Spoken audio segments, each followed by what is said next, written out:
The term New Cross auxiliary was introduced in, answer is United Kingdom. ठीक है। Dental therapist is the person who is permitted to carry out work according to the supervising dentist. In UK, they are known as New Cross Auxiliaries, also known as dental dressers. They are like New Zealand type school dental nurse, but they are not permitted to diagnose and plan a dental care. The operative procedures they are given are similar to that of the school dental nurse. ठीक है। New Cross auxiliary UK में introduce हुआ है, और जैसे school dental nurse होती हैं जो बेसिक फिलिंग, हल्की फुल्की फिलिंग कर देंगी, बेसिक पिट एंड फिशर की सीलेंट कर देंगी, फ्लोराइड यूज़ कर लेंगी, बस उतना कर पाएंगे। ठीक है। Next, multifactorial causation of a disease theory was proposed by, answer is Pettenkofer. Multifactorial causation of a disease मतलब कि एक डिजीज़ का एक फैक्टर नहीं होता, बहुत सारे फैक्टर्स मिल के एक डिजीज़ बनाते हैं। ये जो कंसेप्ट था, it was proposed by Pettenkofer. The concept was that disease is due to multiple factors and not a single factor. ठीक है। पैटन कॉफर ऑफ म्यूनिक, कहाँ के थे ये? म्यूनिक के थे। He lived from 1819 to 1901। ठीक है। Early proponent of his concept it was germ theory of the disease और सिंगल कॉज आइडिया।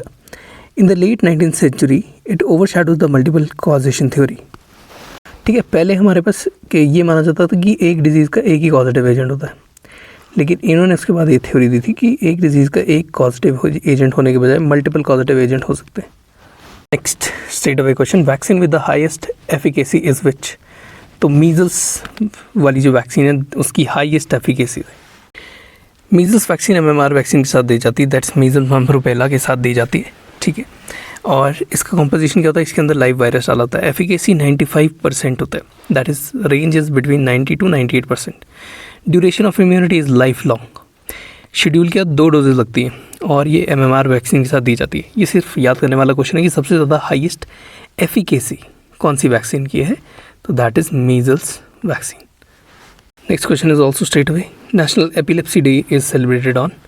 तो उसमें 17 नवंबर को नेशनल एपिलेप्सी डे सेलिब्रेट किया जाता है, just so as to improvise the information and remove the myths associated with the epilepsy disease. Next, according to ADVA, specification number of a toothbrush, which of the following is false? तो इसमें 4 option दिए हमारे पास। एक है 2 to 4 rows of bristles, जो सही है। 5 to 12 tufts per row, ये भी सही है। 80 to 86 bristles per tuft, 80 to 86 bristles होते हैं पर tuft, ओके, ये भी सही है। चौथा ऑप्शन जो गलत है, that is head should be 2 inches long, head of the brush should be 2 inches long, जो कि गलत है। ADA के हिसाब से 1 to 1.25 इंचज़ इन लेंथ होना चाहिए, मतलब कि 25.4 से 31.8 मिलीमीटर तक का हमारे पास हेड होना चाहिए। ठीक है। बाकी पॉइंट्स भी देख लो कि 5/18 to 3/8 इंच विड्थ होनी चाहिए, यानी कि 7.9 to 9.5 मिलीमीटर्स वाइड होना चाहिए। Next, 1 village health guide is for population of how many? ठीक है। 1 विलेज हेल्थ गाइड जो होता है वो 1000 लोगों के लिए होता है। ठीक है।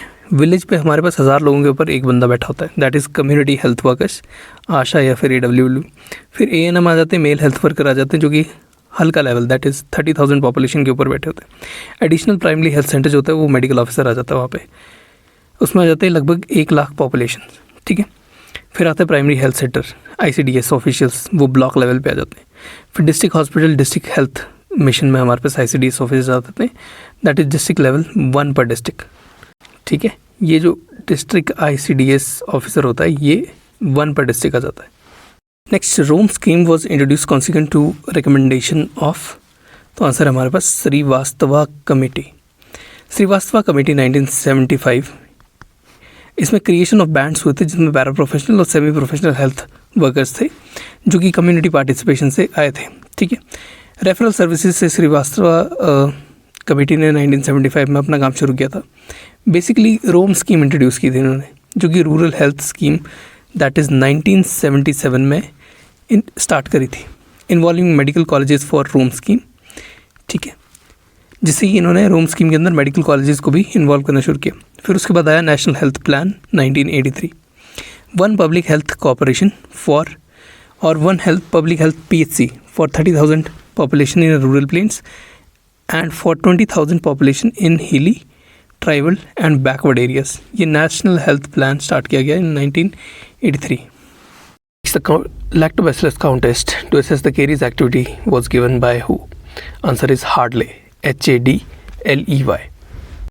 Caries activity test, Lactobacillus colony count test. It was introduced by Hadley, Hadley in 1933. It stimulated the saliva collected and diluted with distilled water, spread evenly across a Rogasa SL agar plate, incubated for 37 degrees centigrade for 3 to 4 days. ठीक है। Now number of colonies developed they were counted. ठीक है, जो colonies बनी थी उसमें अगर 0 to 1000 number of organisms पर ml मिले तो उसमें लिटिल या नो केरीज दिखेगी। अगर 1000 to 5000 दिखेगी तो उसमें स्लाइट केरीज दिखेगी। 5000 to 10000 दिखेगी तो उसमें मॉडरेट केरीज। और ग्रेटर देन 10000 अगर लैक्टोबैसिलस बैक्टीरिया 1 ml के अंदर मिले तो हमारे पास मार्क्ड केरीज जो थी वो थी।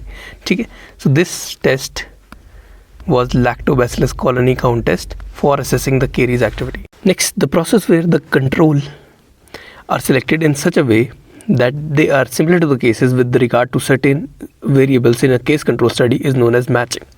ठीक है, मतलब मैचिंग का डेफिनेशन दे रखा है और बताया कि कौन सा ऑप्शन चूज कर रहे हैं। Matching is defined as a process by which we select controls in such a way that they are similar to the cases with regards to certain pertinent selected variables. For example, age, sex, occupation, social status, which are known to influence the outcome of the disease. ठीक है, वो होता है matching. हम same occupation या same as same sex के बंदे को लेके एक नॉर्मल होगा, एक में कोई ना कोई डिजीज़ होगी, फिर उससे मैचिंग करवाते हैं। ठीक है, next the community fluorosis index score 1 is what does it define? Score 1 क्या डिफाइन कर रहा है? स्कोर 1 डिफाइन करता है there is slight public health significance. ठीक है, CFI वैल्यूज या फिर कम्युनिटी फ्लोरोसिस इंडेक्स की वैल्यूज जो होती हैं वो डिफरेंट हो सकती है। अगर 0 to 0.4 है तो this is negative, 0.4 to 0.6 is border line, 0.6 to 1 is slight, 0.1 और 1.0 to 2.0 is medium, 2.0 to 3.0 is marked, 3.0 to 4.0 is very marked public health significance.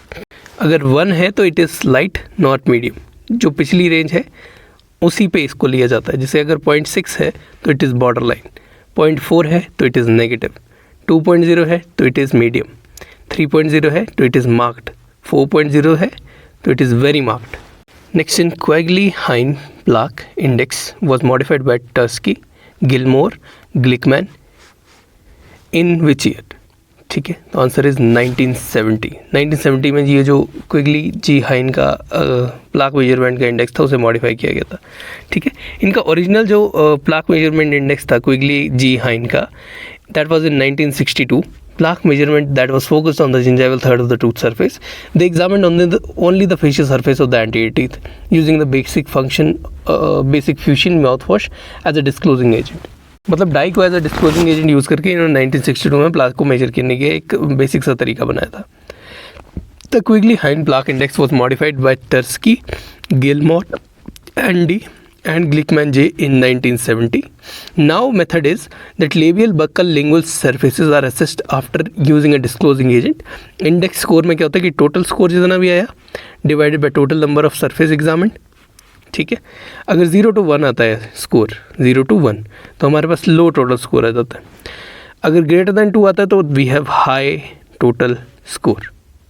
ठीक है, मतलब high index, high plaque index आ जाएगा अगर हमारे पास ग्रेटर देन 2 आ रहा है तो। Next, Infuse, INFUSE. It contains what? It contains RHBMP2. 4 option है उसमें से it contains RHBMP2.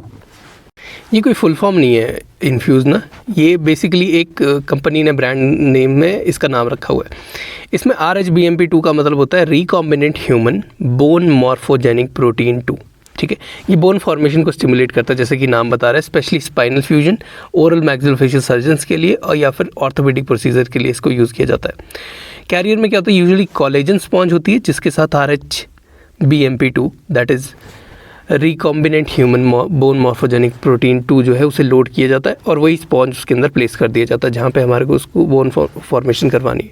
इस प्रोटीन का नाम डायबोटर्मिन अल्फा भी बोला जाता है, dibotermin alpha, that is placed on an absorbable collagen sponge ACS absorbent collagen for JCS, and infused bone graft induces new bone formation at the site of implantation. Next, according to Tarnow and Fleischer, the class A indicates what? देखो class A indicates the vertical depth of 1 to 3 millimeter. ठीक है, 1 से 3 millimetre की अगर vertical depth आ रही है तो वहाँ पे क्लास ए आ जाती है. बेसिकली फर्केशन इन्वॉल्वमेंट देख रहे हैं हम यहाँ पे. ठीक है, फर्केशन इन्वॉल्वमेंट अगर 3 मिलीमीटर से या 3 मिलीमीटर से कम होगी तो दैट इज़ क्लास ए. अगर 4 से 6 मिलीमीटर तक जा रही है फर्केशन इन्वॉल्वमेंट तो क्लास बी आ गई, दैट इज़ सब क्लास बी. और सब क्लास सी जब आएगी तो हमारे पास फर्केशन इन्वॉल्वमेंट जो है 7 मिलीमीटर से ज़्यादा चली जाएगी. ठीक है, यहाँ तक फर्केशन इन्वॉल्वमेंट हो चुकी होगी. Next, all of the examples of locally administered HMT, that is host modulation therapy, except, ये गलत है, एंटी माइक्रोवेव्स नहीं है क्वेश्चन में, HMT दिया हुआ है. ठीक है, HMT is host modulation therapy. ठीक है, अब इसमें 4 ऑप्शन दिए हमारे पास, enamel matrix proteins, growth factors, NSAIDs and Periostat. देखो, लोकली एडमिनिस्ट्रेड के एग्जांपल इनेमल मैट्रिक्स प्रोटीन हो सकता है, ग्रोथ फैक्टर्स लोकली एडमिनिस्ट्रेड हो सकते हैं, नसेड्स लोकली एडमिनिस्ट्रेड होते हैं, but Periostat is not locally administered. Plus Periostat कोई मॉड्यूलेशन नहीं कर रहा है.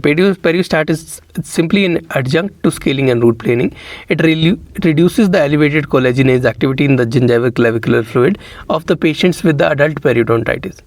बेसिकली gingival clavicular fluid का लेवल जो है कम कर रहा है जिसमें पेशेंट में पेरिडोंटाइटिस है. Periostat is systemically delivered. It is systemically delivered. It is not locally delivered. It is systemically delivered collagenase inhibitor consisting of a 20 milligram capsule of doxycycline hyclate for oral administration. कौन सा? doxycycline hyclate, HYCLATE for oral administration. Next, oral chroma measures what. देखो, oral chroma एक machine होती है जिससे एक pipe निकली होती है. ये पाइप पेशेंट के मुंह में जाती है और पेशेंट उसमें ब्लो करता है, तो वो basically degree of halitosis measure करती है. Since the oral chroma uses gas chromatography technology, it reports the degree of halitosis and the causes of halitosis precisely by analyzing the breath odor under diagnostic treatment. कि कोई gas chromatography की technology की use करके आपकी अडर कैसी है उसको detect करता है और डायग्नोस करता है कि हेलिटोसिस है या नहीं है. Okay, next question is the plaque down growth hypothesis for pathogenesis of TFO, that stroma phloem occlusion was proposed bye. तो आंसर है वेयरहॉग, WAERHAUG. देखो, TFO हमारे पास होता है ट्रॉमा फ्लोम ऑक्लूजन, मतलब कि ऑक्लूजल फोर्सेज जब लगती हैं दांत के ऊपर तब पेरिडोंटल टिश्यू से अगर ज़्यादा फोर्सेज लग रही हैं, उनकी अडेप्टिव कैपेसिटी से ज़्यादा फोर्सेज लग रही हैं तो टिश्यू इंजरी होना स्टार्ट हो जाता है, जिससे कि PDL वाइडनिंग दिखना स्टार्ट हो जाएगी, मोबिलिटी ऑफ द टूथ दिखना स्टार्ट हो जाएगी, fremitus test will be positive, angular bone loss will be seen, ऐसी चीज़ें देखी जाती हैं. वेयरहॉग का जो प्लाक डाउन ग्रोथ हाइपोथेसिस था TFO की पैथोजेनेसिस के लिए, वो कहता था कि basically traumatic forces plus plaque, ये दोनों मिलके हमारे जो पेरिडोंटल स्ट्रक्चर्स है उनके और जो बोन लॉस है उसको एक्सेलरेट करते हैं. Waerhaug concept 1979, the loss of connective tissue attachment and the bone around the teeth according to Waerhaug exclusively was the result of inflammatory lesions that are associated with the subgingival plaque. Weirhog concluded that angular bone defects and infrabony pockets occur when the subgingival plaque of one of the tooth has reached more apical than that of the plaque of the neighboring tooth. ठीक है, जब एक दांत का plaque जो है वो ज़्यादा नीचे चला गया होता है, उससे क्या होता है, इंफ्राबोनी पॉकेट बनना शुरू हो जाती है. And when the volume of the alveolar bone surrounding the roots is comparatively large. The most common periodontal disease is what? That is gingivitis. ठीक है, gingivitis और gum inflammation, it is the most common periodontal disease. ठीक है, और इसके बाद होती है periodontitis. लेकिन gingivitis सबसे ज़्यादा कॉमन है कि बिकॉज gingivitis फर्स्ट स्टेज है जब अभी हमारे पास प्लाक वगैरह जब पेशेंट की हाइजीन कम होती है या कोई भी दिक्कत आती है, तो gingivitis is the first periodontal disease most commonly which happen. Next, who coined the term periodontal plastic surgery? देखो, periodontal plastic surgery term was coined by Miller in 1993. ठीक है, ये टर्म जो थी it was accepted by the international community of science in 1996, या फिर इसको कह सकते हैं इंटरनेशनल साइंस कम्युनिटी ने इसे 1996 में इसे एक्सेप्ट कर लिया था. Which was defined as surgical procedures perform to prevent and correct anatomic developmental traumatic और disease defects of the gingiva of alveolar mucosa और बोन. ठीक है, एल्वियोलर मिकोजा या फिर एल्वियोलर बोन के जो भी डिफेक्ट्स को हम क्लियर कर रहे हैं, ट्रीट कर रहे हैं, ठीक है, उसको हम पेरियोडोंटल प्लास्टिक सर्जरी में कंसिडर करते हैं। मतलब बेसिक गोल ही हमारा पेरियोडोंटियम को रीगेन करना है। Next, what could be defined as the earliest sign of gingivitis? Earliest sign of gingivitis is bleeding on probing. Bleeding from the sulcus is earliest clinical symptom of gingivitis and precedes discoloration and swelling. Therefore, since gingival color changes are less obvious during the earlier stages of gingivitis, और उनको बहुत easily overlook कर दिया जाता है, so bleeding from sulcus, it can be considered as a first clear-cut sign. It is a clear-cut sign of pathology showing gingivitis. Next, identify ABC around the dental implant. ये हमारे पास dental implant है, इसके identify करना है ABC, ठीक है।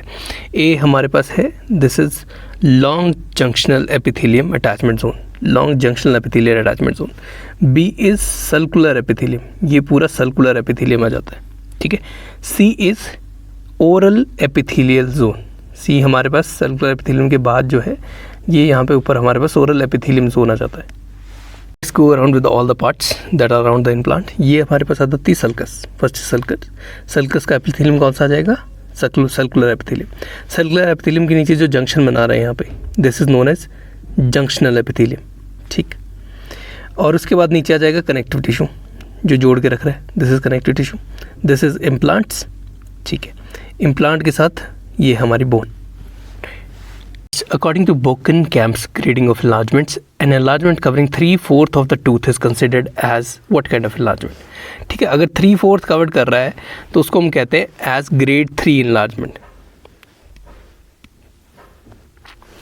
बोकनकैम्प ने grading score दिया था जो जिंजाइवल एनलार्जमेंट है उनके लिए। ग्रेड 0 में मतलब कोई भी जिंजाइवल एनलार्जमेंट नहीं है। ग्रेड 1 में एनलार्जमेंट है, that is confined to interdental papilla, मतलब हल्की स्वेलिंग है। ग्रेड 2 में एनलार्जमेंट है involving the papilla and the marginal gingiva. Papilla और मार्जिनल जिंजाइवा दोनों ही एनलार्ज हो चुके हैं, स्वेलअप हो चुके हैं। ग्रेड 3 में एनलार्जमेंट आ जाती है कवरिंग 3/4 मोर और मोर ऑफ द क्राउन, मतलब 3/4 से ज़्यादा अगर 3/4 ऑफ द क्राउन अगर कवर्ड हो रहा है जिंजाइवा से तो there is grade 3 enlargement. The condition gingival enlargement is what? देखो जिंजाइवल एनलार्जमेंट के लिए क्या क्या चीज़ें चाहिए रहती हैं। It requires presence of local irritants. दूसरा कि एक्सैजरेट्स एग्जिस्टिंग इन्फ्लामेशन, मतलब एग्जिस्टिंग इन्फ्लामेशन जो है वो ही एग्जैजरेट करके एनलार्जमेंट बनाती है। तीसरा आता है अगर कोई और दिक्कत है जैसे कि प्यूबर्टी चल रहा है बच्चे का, तब एनलार्जमेंट हो सकती है हार्मोनल इम्बैलेंस की वजह से, या फिर प्रेगनेंसी हो रही है तब प्रेगनेंसी इंड्यूस्ड एनलार्जमेंट्स भी हो सकते हैं। C conditioned enlargement occurs whenever there is systemic condition, जो कि पेशेंट की जो नॉर्मल हार्मोन्स है उनको एग्जैजरेट कर देता है, या फिर उसका जो नॉर्मल इन्फ्लामेशन है उसको एग्जैजरेट कर देता है, या फिर हम कह सकते हैं distorts the usual gingival response to dental plaque. मतलब जहाँ 1 यूनिट के लिए हमारे पास जिंजाइवल प्लाक के पास जितना इन्फ्लामेशन आना चाहिए था वो ड्यू टू हार्मोन्स 1 यूनिट का ही मल्टीपल फोल्ड्स आ रहा है, ठीक है। That means the hormones are conditioning the body for gingival enlargement. अगला है pathologic granules are seen in. So pathologic granules are seen in the root surface of the wall pocket. कहाँ पे देखे जाते हैं? रूट सरफेस पे of the wall pocket. Pathologic granules have been observed with light and electron microscopy and they may represent the areas of collagen degeneration और areas in which the collagen fibrils have not been fully mineralised. Initially, in addition to bacterial products such as endotoxins, have also been detected in the cementum wall of the periodontal pocket. ठीक है, endotoxins की वजह से भी हमारे पास pathologic granules जो है देखे जाते हैं। बेसिकली अगर पैथोलॉजिक ग्रैन्यूल्स को समझना हो तो वो रेजिडुअल कैलकुलस माइक्रो ग्रैन्यूल्स होते हैं जिनको हम वेयरहॉग पैथोलॉजिक ग्रैन्यूल्स भी बोल सकते हैं। इन स्मॉल कैलकुलस के डिपॉजिट्स के अंदर बैक्टीरियाज होंगे, एंडोटॉक्सिन्स होंगे, कंटामिनेटेड कैलकुलस फ्रेगमेंट्स होंगे जो कि रूट सरफेस पे स्ट्रांगली अडेयर कर जाते हैं, ठीक है। इनको फर्स्ट टाइम डिस्क्राइब किया गया था बाय वेयरहॉग, ठीक है। Therefore they were known as Waerhaug pathologic granules. अगला लास्ट सवाल है हमारे पास, H2 receptor blocker is what? ठीक है, H2 रिसेप्टर ब्लॉकर हमारे पास है रैंटिडिन, ठीक, ये स्ट्रेट अवे क्वेश्चन है। Ranitidine like cimetidine, famotidine and roxatidine is an H2 receptor blocker. देखो H2 रिसेप्टर्स बेसिकली जो पैराइटल वॉल होती है स्टमक की उसके ऊपर प्रेजेंट होते हैं। जब हिस्टामिन्स इन द रिसेप्टर्स को एक्टिवेट करता है तो एसिड सिक्रीशन बढ़ जाता है। अब H2 रिसेप्टर ब्लॉकर जो होते हैं वो इस एसिड सिक्रीशन को ब्लॉक कर रहे हैं, ठीक है। तो उससे क्या होगा, गैस्ट्रिक एसिड सिक्रीशन कम हो जाएगी, बेसिक एसिड आउटपुट कम हो जाएगा। नाइट टाइम एसिड जो रात में बनता है जिससे खट्टे डकार वगैरह आते हैं, गैस्ट्राइटिस वगैरह, या फिर जो हमारे पास रिगर्जिटेशन होता है फूड का, वो कम हो जाएगा। पेप्टिक अल्सर की फास्टर हीलिंग हो जाएगी। और गैस्ट्रो इंटेस्टाइनल रिफ्लक्स डिजीज़ में जो एसिड सिक्रीशन है उसको कम कर देता है।